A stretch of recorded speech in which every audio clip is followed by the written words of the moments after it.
Yo.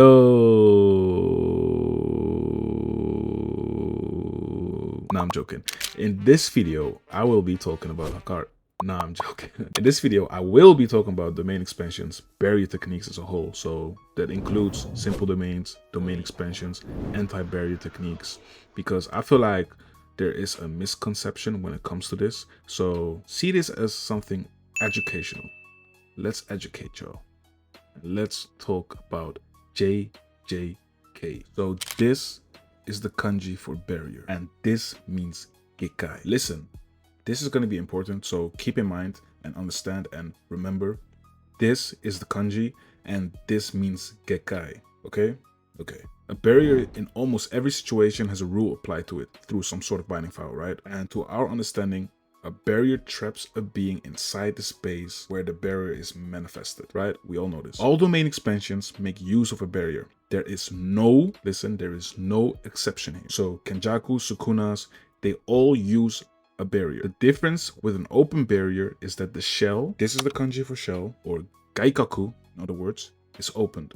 So the gaikaku, the shell, is opened. Listen, this is where it gets tricky. So due to translation errors, you know, people translating it wrong, there has been some kind of misunderstanding. Let me talk. I am not fluent when it comes to Japanese. I do not speak Japanese. Outside of the few words that all anime enjoyers, manga enjoyers know, I do not speak Japanese. But fortunately, I have Japanese friends or people I talk to who speak Japanese, and I have been talking to them as well, so they explained this to me. So in the English word, the barrier is like a perimeter, a wall or boundary. But Gekai means both the zone, that is volume, and the boundary, so it's two in one. There is no word in English that is similar to this. So Gekai, you have to understand, due to mistranslation, we say barrier, but Gekai can also mean a zone, that is volume, right? And a boundary. So it's two in one. That's the Gekai. That's why I said earlier, understand and remember and keep this in mind. This is what it means, right? So generally speaking, the shell, the boundary of the barrier is not the barrier itself. The shell is just a piece,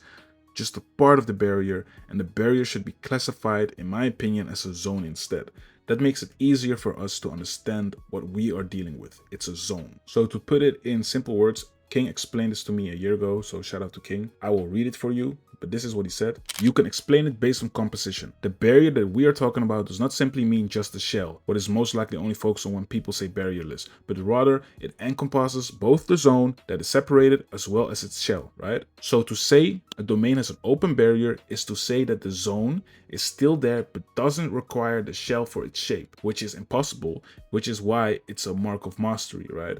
That's why we have this panel, right? Sukuna and his divine technique, his divine domain expansion, right? So to continue, but rather the zone is now synonymous with the area of space it's in effect for. So this is what King told me, and it simplified it for me, and I hope it simplifies it for you as well. Read it, stand it, let's go. So to go through the fight, Gojo versus Sukuna, this fight is so good in the sense of narratively this is so good and just for power scaling purposes, but also understanding domain expansions as a whole. The clashes, I've always said we don't have enough domain clashes. Like first said, we don't have enough domain clashes in general, but we don't have enough to go with. So Gojo versus Sukuna was so important to push and explain the scaling more, the way it works, right? For example, we now know that a specific area of the brain is responsible for managing barrier techniques. We didn't know that before. If it wasn't for Gojo versus Sukuna or Sukuna explaining this, right? So damage to this area renders the caster unable to use such techniques. We have seen this in Gojo versus Sukuna,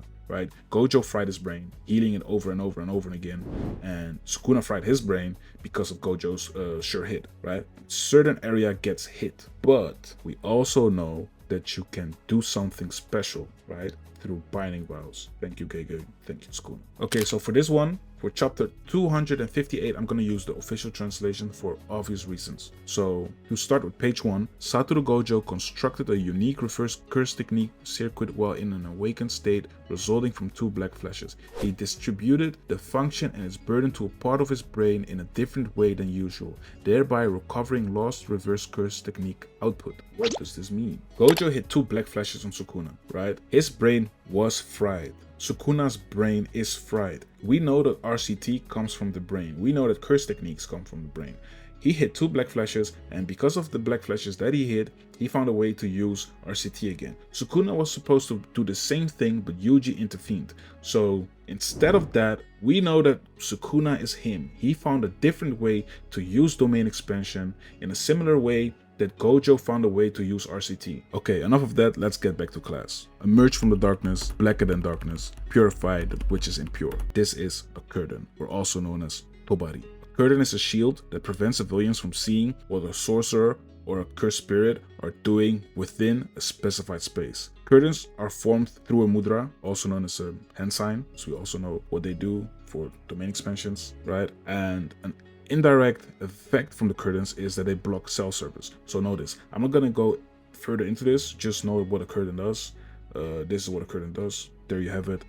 Let's move on. Let's talk about Tengen. Who would I be if I would exclude Tengen, the best barrier user in JJK, self-proclaimed? This is the Sunjata barrier. The Sunjata barrier appears to be Tengen's invention, so I don't know if it's actually Tengen's invention, but Sunjata refers to the philosophical and Buddhist concept of emptiness and can be understood in forms of essence, substance, and phenomenon. Well, we've seen the Sunjata barrier against Kenjaku when Kenjaku did the domain expansion against Yuki. You know what the thing is? The owner of a Sunjata barrier has ultimate control over the Sunjata barrier, and we have seen what it can do. It can strip away any kind of domain or anti-domain technique that's activated inside a barrier. I don't know how Tengen did it. I don't know what the mechanics is. I don't know what they are, but it's kind of a techniqueless barrier, the structure which anyone possessing great barrier skills can configure, right? So that's something. And as a whole, I don't understand really what a Sunjata barrier is, but just call it an empty barrier. We have so many barrier techniques. Meet pure barrier. Tengen was so important to the Jujutsu world because they had created pure barriers.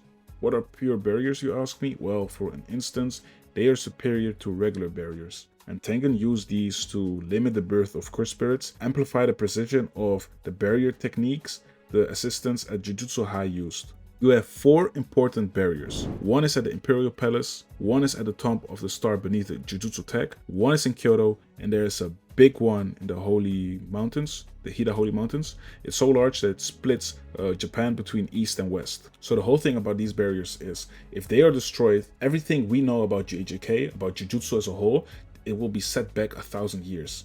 It will just revert back to how it once was. Yo, so Gloken, what are you trying to say? Are pure barriers the best barriers there are? Nah.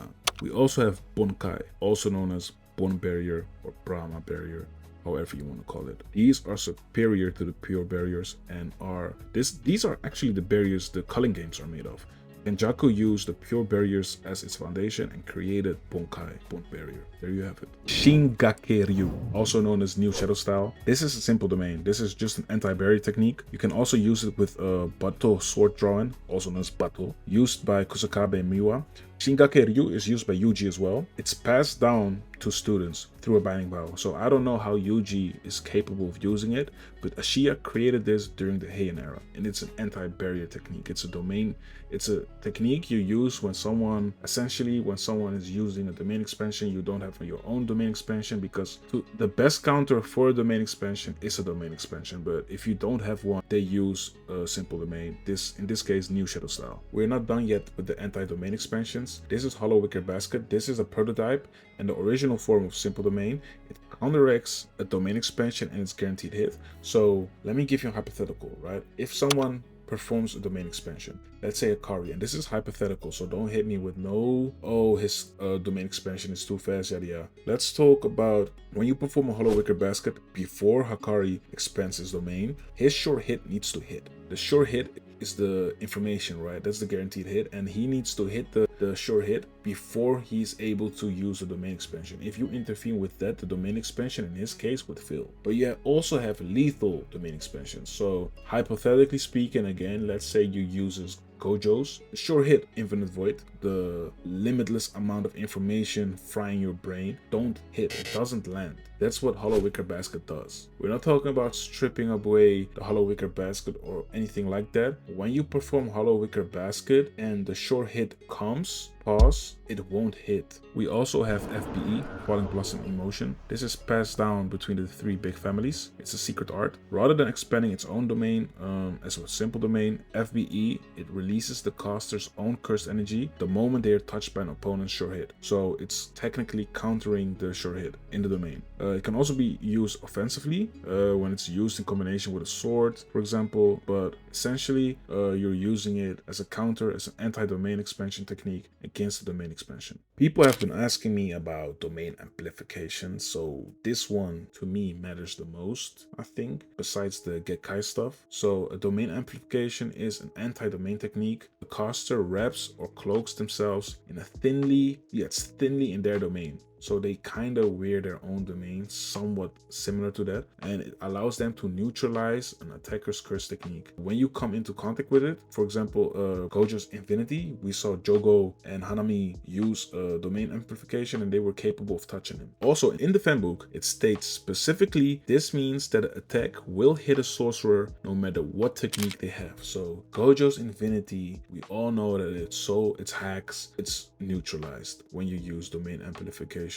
Sukuna used it as well. We saw Higuruma use it against Sukuna. They know. While the technique is very good, it has a downside. You cannot use your innate technique while domain amplification is active. We saw Jogo versus Gojo. You cannot use your curse technique, your own innate technique. You cannot use it. I don't know if domain amplification is a barrier technique though, because when Gojo is thinking in chapter 231, he says even though Sukuna can't use his domain expansion, he can still use amplification. So if his brain was fried and the part where barriers come from, that part should be fried as well. So that would mean Sukuna cannot use a barrier technique. So I don't know how that precisely works, but yeah. To end the talk about domain amplification, I want to say it weakens the sure hit technique, but the curse technique itself will always be neutralized. In chapter 84, it's somewhat explained differently, but that's like a confusion of how you interpret it. So note what I said, it weakens the sure hit, but the curse technique itself will always be neutralized. I am gonna end the video with the talks about domain mechanics,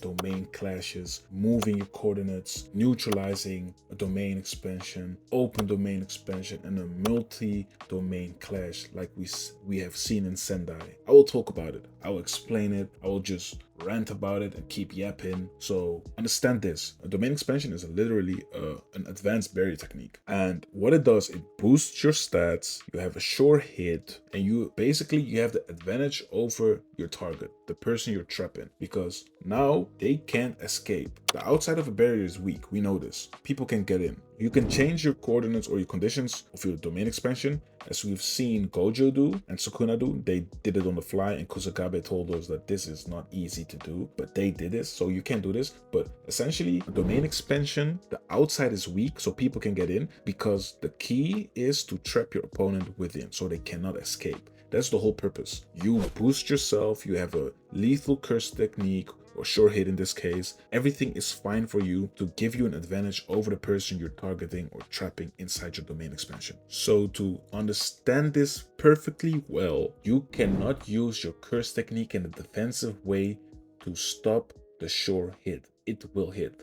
As we have seen Gojo explain, he cannot use his infinity to avoid Jogo's sure hit. The sure hit is imbued in the barrier, so it comes from the barrier. And if you have zero cursed energy like Toji and Maki, you are kinda immune to a domain expansion. I'm saying kinda because there's a loophole in Sukuna, but essentially you are actually really immune, literally immune to domain expansions. So you're not bound to the laws of Jujutsu or the barriers that close, You can choose to get in through your own consent. That's when you get hit, but who the hell would consent to being hit. The only way I would know is when you want to prove that you are that person. You're like, you cannot kill me. Let me enter it, right? That's the only way I think you can get hit by a domain expansion, because you can enter, but it does not do anything with you. It doesn't affect you. We have seen this against Maki. Naoya used his domain expansion and Maki was unaffected. So that's how we know you can enter it and not consent to getting hit, but it's such a cheat code and I like it. Enough of the yapping though. I want to talk about domain clashes.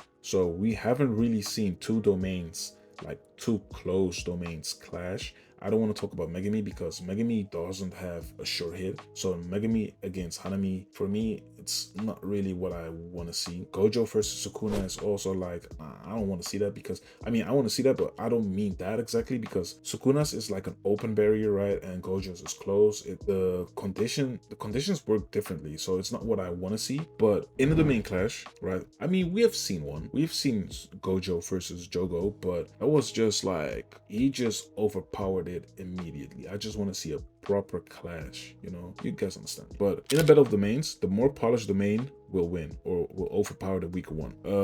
It also, JJK, I've always said this is all about matchup. So if your elemental domain, let's say you fire, Urama has ice, you got Jogo does a domain expansion against Urama, for example, Jogo wins. That's because the elemental advantage that also plays a factor. And even when you use a simple domain, the clash is exactly the same, but at some point the domain will strip away the simple domain because the barrier technique is literally weaker. So at some point it's just gone. Take for example Yuki. So what I was talking about is I want to see a proper domain clash, because when two proper domains clash, the short hit is cancelled out. For example, Gojo versus Sukuna is a good indication, a good example, because Gojo versus Sukuna, even though Sukuna has an open barrier, so the effective range goes outside and it hits the barrier from the outside as well. Inside the barrier, their curse techniques were cancelled out because they were kind of equal or literally equal, so it cancels out. And until the other domain is crushed, the short hit won't hit. So that's why a domain expansion is the perfect counter to a domain expansion. So I'm gonna end this video with something I have been thinking about and I have been talking about with others for years. I believe that people with the same technique have different domain expansions. They don't have the same domain expansion. This is because everyone has their own unique innate domain. So I don't think Yuji, if he uses Shrine in a domain expansion, would have literally the same domain expansion as Sukuna, right? It would look different because they would have different innate domains. And your domain expansion, it actually, what you do is you manifest your innate domain to the outside, right? And everyone else, and you imbue that with a sure hit, so it looks different. And that's how I feel about domain expansions. So technically, it hasn't really been confirmed, but technically the way it has been explained, everyone with the same technique should have a different looking domain expansion. Maybe even a different sure hit, I don't know. I want to see that though. I want to see Yuji with two domain expansions. I want to see him with blood manipulation, blood domain, and I want to see him with his version of Shrine. Oh, give it to me, boss. Anyways, let me know what you think in the comments section down below. Like and subscribe, follow me, whatever you want, you know. I will be back for more. See you.